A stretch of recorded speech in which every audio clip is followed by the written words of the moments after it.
Alright, I'm going to try to do this in a very short video.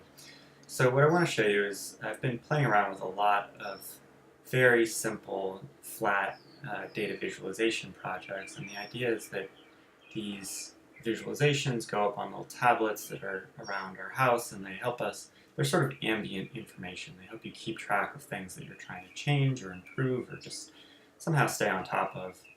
So I'll show you what this does. This is, we were trying to get a little bit better about reading more. And the way that this visualization works is every diamond is a book here. So you can kind of like move along and see what types of different books we're reading in different months of 2018. So it's pretty straightforward. We've got the user over here and the months up here and the books in these two bands here.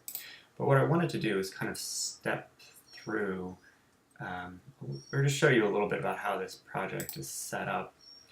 So we've got this very simple Google Sheet over here, and my wife and I can enter a book that we're reading into this Google Sheet.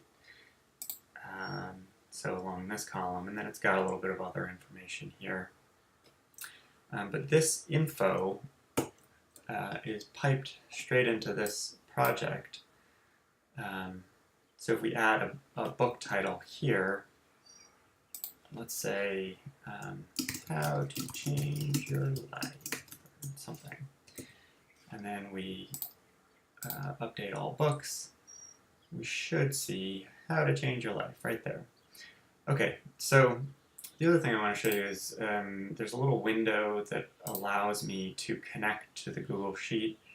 So there's just some access key information here that's allowing me to access that Google spreadsheet. But it's pretty straightforward.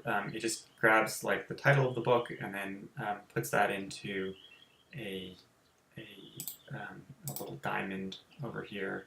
We've got a little script that just goes through and fetches the name and attaches it to one of these little diamond objects. And then it appears on the spreadsheet.